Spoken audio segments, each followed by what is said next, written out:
ఓం గం గణపతయే నమః దుం దుర్గాయే నమః ద్రాం దత్తాత్రేయాయ నమః శరబిందు సమాకారే పరబ్రహ్మస్వరూపిణి వాసరాపీఠ నిలయే సరస్వతే నమోస్తుతే. ఓం నమో భగవతే వాసుదేవాయ నమః. మారుతి అనుగ్రహం ప్రారంభ నవంబర్ 9వ తారీఖు 2025 ఆదివారం, చవితి తిథి, ఆరుద్ర నక్షత్రం, బహుళపక్షం, కార్తీక మాసం. ఇవాళ దీపారాధన పసుపు రంగు ఒత్తి వేసి నువ్వుల నూనె వేసి దీపాన్ని వెలిగించండి. పసుపు రంగు ప్యూర్ కాటన్ పసుపు రంగు బ్లౌజ్ పీస్ తీసుకొని చిన్నగా కట్ చేసి ఆ పసుపు రంగు ఒత్తి వేసి నువ్వుల నూనె వేసి దీపారాధన చేయండి. మీ పూజా మందిరంలో ఉత్తరం వైపు ఈ దీపం వెలిగితే ఆస్తి సమస్యలు, ఆస్తి గొడవలు ఏదైనా ఉంటే క్లియర్ అవుతాయి. ఇక ఈరోజు అదృష్టం, ఐశ్వర్యం. కార్తీక పౌర్ణమి చాలా పర్వదినము, అంటే ఒక పాజిటివ్ ఎనర్జీ ఉన్నటువంటి ఒక అద్భుతమైనటువంటి ముహూర్తం. కానీ ఇక్కడ కార్తీక అమావాస్య గురించి నేను చెప్పబోతున్నాను. ఈ కార్తీక అమావాస్య చెడుని, దోషాలని తీసేస్తుంది. అంటే ఉద్యోగం రావట్లేదు, దశమస్థాన దోషం ఉంది, నేను చెప్పిన పరిహారం చేసుకోవడం ద్వారా ఆ దోషం పోయి ఉద్యోగం వస్తుంది. లేదు, అప్పులు, ఆర్థిక సమస్యలు ఉన్నాయి, అప్పులు ఉన్నాయి.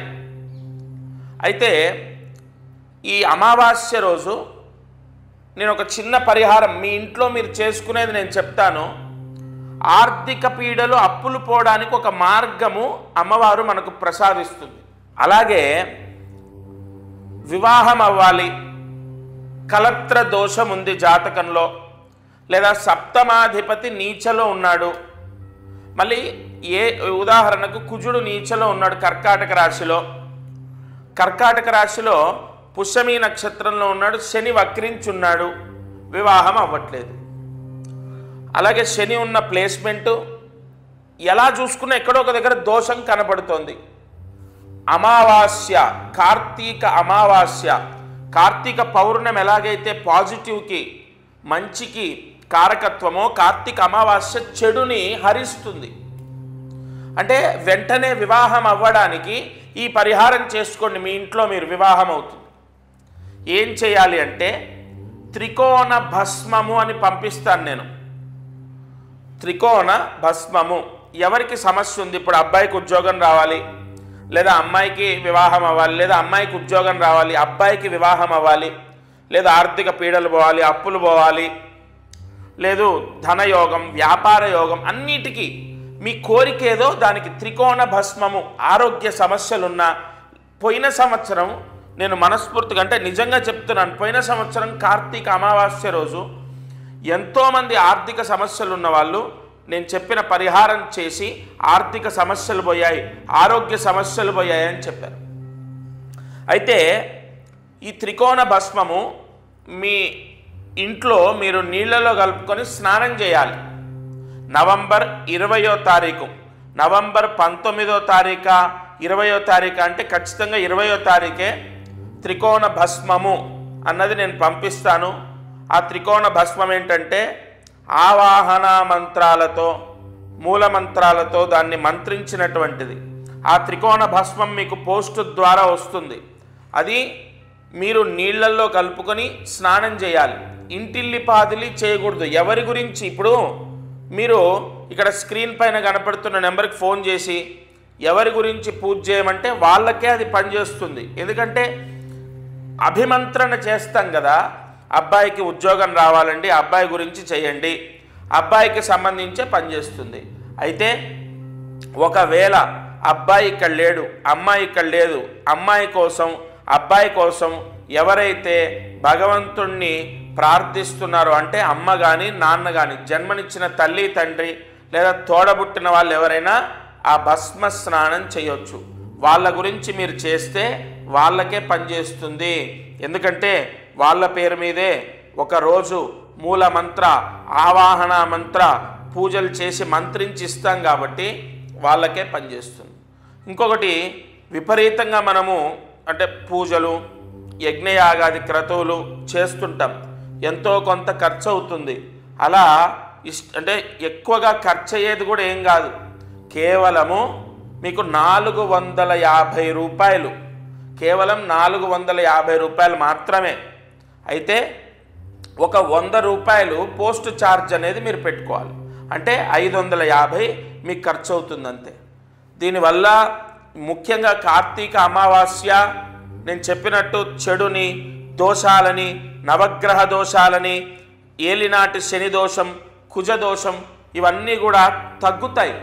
ఏలినాటి శని దోషం వాళ్ళైతే ప్రతి అమావాస్య నా దగ్గర ఈ త్రికోణ భస్మం తీసుకొని భస్మ స్నానం చేస్తున్నారు, మాకు చాలా వరకు ఉపశమనం కనపడుతోంది అని చెప్పి. కాబట్టి కార్తీక అమావాస్య నవంబర్ 20వ తారీఖు నాడు మీరు నేను ఇచ్చిన త్రికోణ భస్మ స్నానం చేస్తే తప్పకుండా మీకు మీ కోరికలు నెరవేరుతాయి, ముఖ్యంగా మీ సమస్యలు పోతాయి. ఇప్పుడు ఉద్యోగంలో స్ట్రగుల్ అవుతున్నాడు ఒక ఆయన, గవర్నమెంట్ జాబు, సస్పెండ్ అయ్యాడు ఆయన. ఒక నింద పడి సస్పెండ్ అయితే, ఇది లాస్ట్ ఇయర్ విషయం చెప్తున్నాను, త్రికోణ భస్మ స్నానం అయ్యా జపతపాదులు యజ్ఞయాగాదులు చేయండి అని నేను చెప్పను, ఈ చిన్న పరిహారం అయితే ఫస్ట్ చేయండి, దీంతో అవ్వకపోతే చూద్దాం. ఆయన చేయడము వెంటనే రిజల్ట్ రావడం జరిగింది. కాబట్టి ఉద్యోగం రావాలి, ఆర్థిక సమస్యలు పోవాలి, లేదా ఉద్యోగం మారాలి. కొంతమందికి ఒక డౌట్, ఇప్పుడు పరిస్థితులు బాగాలేదు, ఉద్యోగం మారాలి, మరి ఇది వదిలేస్తే ఇంకో ఉద్యోగం దొరుకుతుందా లేదా? మంచి ప్లేస్మెంట్ అంటే మంచి కంపెనీలో జాబ్ దొరుకుతుంది. ఎందుకంటే త్రికోణ భస్మ స్నానము అంత దోషాన్ని తీసేస్తుంది, ఎంతో వరాన్ని ప్రసాదిస్తుంది. మీకు అంటే మీ పిల్లలకు కానీ ఏదైనా సమస్య ఉంది, సరిగా చదవట్లేదు, చెప్పిన మాట వినట్లే, చెడు అలవాట్లకు గురయ్యారు, వాళ్ళతో చేయించండి. వాళ్ళు చెప్పిన మాట వినకపోతే, ఒక ఆయన ఏం చేశారో తెలుసా, వాళ్ళ అబ్బాయి చెప్పిన మాట వినట్లేదు, మూర్ఖంగా వ్యవహరిస్తున్నాడు, అలాగే దాన్ని ఏమంటారు చెడు అలవాట్లకు గురయ్యాడు, త్రికోణ భస్మ స్నానం చేయమంటే ఆయన చెప్పిన మాట వినవాడు ఎందుకు చేస్తాడు? వాళ్ళ నాన్న ఆయనకు తెలియకుండా వాళ్ళ వాటర్లోనే కలిపేసి భస్మ స్నానం చేసేటట్టు ఏర్పాటు చేశాడు. ఏదో ఒక రూపంలో త్రికోణ భస్మ స్నానము కార్తీక అమావాస్య రోజు చేయాలి, లేకపోతే తల్లిదండ్రులు పిల్లల గురించి చేయాలి. కొంతమంది ఎక్కడో విదేశాల్లో ఉంటారు, పిల్లల గురించి తల్లిదండ్రులు చేయాలి. వివాహము, సంతానము, వైవాహిక సమస్యలు, ఒకరిలైతే భార్యాభర్తకి ఇద్దరికి ఇచ్చాను, వైవాహిక సమస్యలు తగ్గాయండి అని చెప్పారు. ఇలా అనేక కష్టాలకు సమస్యలకు కార్తీక అమావాస్య చాలా పవర్ఫుల్. నేను చెప్పిన పరిహారము పోస్ట్ ద్వారా తీసుకోండి, మీ గోత్రనామాలు తీసుకొని పూజలు చేసి పంపిస్తాను. కార్యసిద్ధి మంత్రం, ఇవాళ మంత్రాన్ని జాగ్రత్తగా రాసుకోండి, ఈరోజు మంత్రాన్ని జాగ్రత్తగా రాసుకోండి. ఓం నం అరుణాధీశాయ నమః. ఓం నం అరుణాధీశాయ నమః.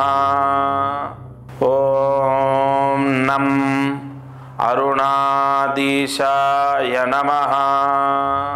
ఈ మంత్రాన్ని జాగ్రత్తగా జపం చేయాలి. అరుణాధీశాయ ధీ అని పలకకూడదు, అరుణాధీశాయ నమః. ఈ మంత్రాన్ని 5 సార్లు రాసి 108 మార్లు జపిస్తే ఐశ్వర్య యోగం అంటే ధన కటాక్షము సంభవిస్తుంది. కలియుగంలో ఈ మహామంత్రాన్ని ఎవరు జపిస్తే వాళ్ళకు డబ్బు వాళ్ళ చేతిలో నిలబడుతుంది. ఇక మారుతి అనుగ్రహంలో మనం ఎన్నో విషయాలను తెలుసుకుంటున్నాం.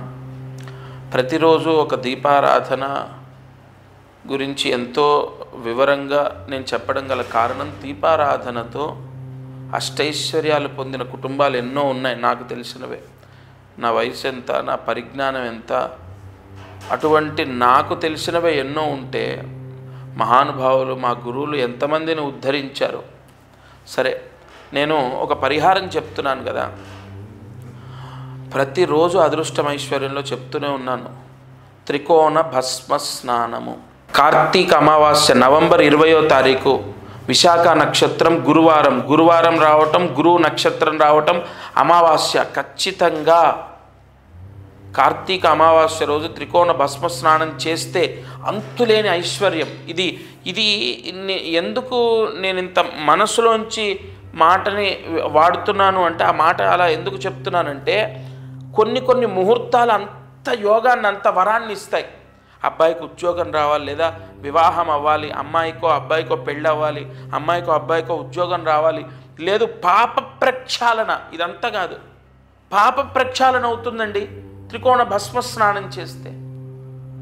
ధనయోగము, వ్యాపార యోగం, ఉద్యోగ యోగం, మానసిక ప్రశాంతత, కుటుంబ సౌఖ్యము, సంతాన యోగం, విద్యాయోగం, విదేశీ యోగం, ఇలా ఒకటి కాదు. ఏ వ్యక్తి అయితే తనకు తానుగా కోరికని కోరుకొని త్రికోణ భస్మ స్నానం చేస్తాడో ఆ వరాన్ని పొందుతారు. తప్పకుండా నవంబర్ 20వ తారీఖు రోజు ఈ త్రికోణ భస్మ స్నానం చేయాలి. అది ఎలా చేయాలి? ఒక త్రికోణ భస్మం అని నేను పంపిస్తాను. అది ఇంట్లో మీ ఇంట్లో మీరు నీళ్ళలో కలుపుకొని స్నానం చేయాలి. అయితే ఎవరికి వారే, ఇప్పుడు ఉదాహరణకు పైన మన ఇంటి పైన ట్యాంక్ ఉంటుంది, ఆ ట్యాంకులో కలిపేసి అందరం చేస్తాం. అలా కాదండి, అలా కాదంటే నన్ను ఒక ఆవిడ పాపం అమాయకంగా ఆవిడ ప్రశ్న వేశారు. పాపం ఏం తెలుసు, కానీ నేను వివరంగా, అమ్మా అలా కాదు, మంత్రించే త్రికోణ భస్మం అంటే కుటుంబంలో నలుగురున్నా ఒకే గోత్రమైనా ఎవరిది వారికే, ఎవరి కర్మ వారిదే, ఎవరి ప్రాయశ్చిత్తం వారిదే కదా. తండ్రి ప్రభుత్వ ఉద్యోగం, కొడుకుకు ఖచ్చితంగా ప్రభుత్వ ఉద్యోగం వస్తుందని గ్యారంటీ లేదు కదా. తండ్రి ఒక పెద్ద సూపర్ స్టార్, అలాగని కొడుకు కూడా అలాగే అవుతారని లేదు కదా. లేదు తండ్రి ఒక పెద్ద దానకర్ణుడు, కొడుకు అలా ఉంటాడని లేదు కదా. ఎవరి కర్మ అనుసారైనా వాళ్ళు అనుభవించే ప్రాయశ్చిత్తం వాళ్ళదే. ఎవరికి వారికే త్రికోణ భస్మ స్నానం చేయాలి. నవంబర్ 20 మీరు కోరుకున్న ప్రతి కోరిక సిద్ధిస్తుంది. ఇక ఇది ఇవాల్టి మారుతి అనుగ్రహం కార్యక్రమం. మంత్రజపం చేయండి, దీపారాధన చేసుకోండి. అదృష్టం ఐశ్వర్యంలో ముఖ్యంగా నేను చెప్పిన ఈ త్రికోణ భస్మ స్నాన ప్రాయశ్చిత్తం చేసుకోండి. ఎప్పుడు ఒక్కటి గుర్తుపెట్టుకోండి, చివరిగా ఒక మాట, ఎప్పుడు ఏ వ్యక్తి కర్మ ఎలా పోతుంది అన్నది దైవ నిర్ణయం. కాబట్టి ఏ పరిహారాన్ని వదిలిపెట్టొద్దు, అది మిమ్మల్ని ఉద్ధరింపజేస్తుంది. ఇంకొకటి, మనం ఖర్చు పెట్టేది ఎంత అండి? 450 రూపాయలు ఆ బ్రాహ్మడికి ఇస్తాం, 100 రూపాయలు పోస్టుకి ఇస్తాం, 550 రూపాయలు అంతే. ఇవన్నీ కూడా నేను ఎందుకు మీ దగ్గరకు తీసుకొస్తున్నాను తెలుసా? ఇవాళ ఏ గుడికి వెళ్ళి ఏ పూజ చేసినా 2000, 3000, 10,000 ఎక్కడ చూసుకోండి మీరు. కానీ నా వాళ్లకు అసలు ఏ రకంగా, అన్ని రకాలుగా నిస్సహాయంగా ఉన్న వాళ్ళు కూడా భగవత్ అనుగ్రహాన్ని పొందాలి. జీవితంలో కర్మ దోషం శాశ్వతం కాదు. మన జీవితం మనమే ఉద్ధరింపజేసుకోవచ్చు భగవత్ అనుగ్రహం ద్వారా. అందరూ బాగుండాలి. దత్తార్పణమస్తు.